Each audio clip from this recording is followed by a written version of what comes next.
Okay, we're just going to talk a little bit now about functional groups of neurons and axoplasmic transport.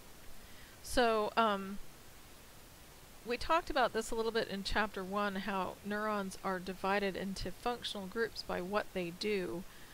Basically, the three functional groups are afferent, which are basically sensory neurons. They're going from the peripheral nervous system to the central nervous system.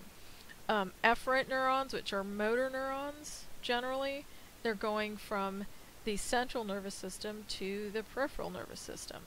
And interneurons, they process information locally, or they convey information short distances, like spinal reflexes include a small interneuron. There are tons of interneurons in the cerebrum that are cooperating together to process information. So there's an 8-minute video about functional groups of neurons that you can watch if you want. Axoplasmic transport, and this is figure 2.3 in the book, it's basically the movement of substances, so neurotransmitters and nutrients and things that are need to move around the different parts of the neuron. They move from the soma along the axon towards the presynaptic terminal, and that's called anterograde transport, or they move back to the soma, and that's retrograde transport.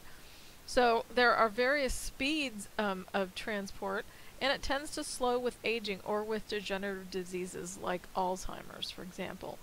So you actually have little synaptic vesicles which are packaged up in the Golgi apparatus. They're sent down the axon.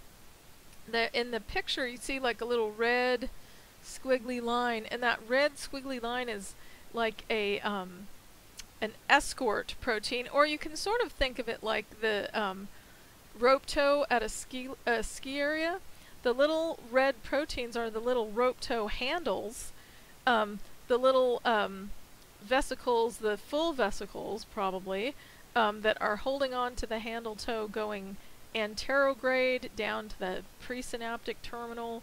They let go, they release their neurotransmitter, they get back on the rope tow going the other way, and that's the retrograde transport. So that's my great skiing analogy for you there. Woohoo!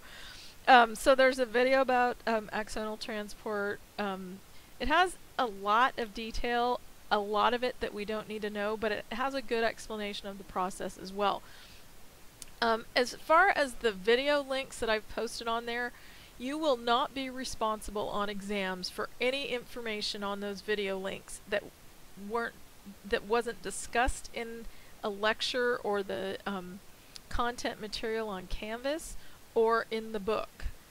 So even though there's great information in there, it might have some more detail because maybe they're directing towards medical students or something like that.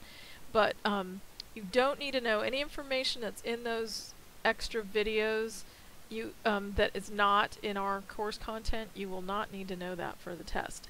It's just sort of enrichment. It's kind of nice to have those videos sometimes.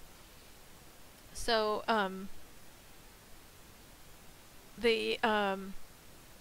with a lot of neurological diseases are degenerative diseases like Alzheimer's or Huntington's or ALS or MS or Parkinson's. A lot of those, you start with very few symptoms and it degenerates over time, and so a lot of things happen and slow down.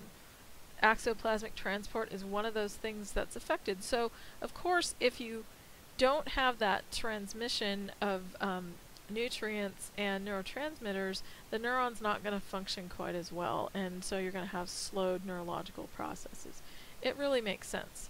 So that's all for that, and next we will talk about transmission of information by neurons.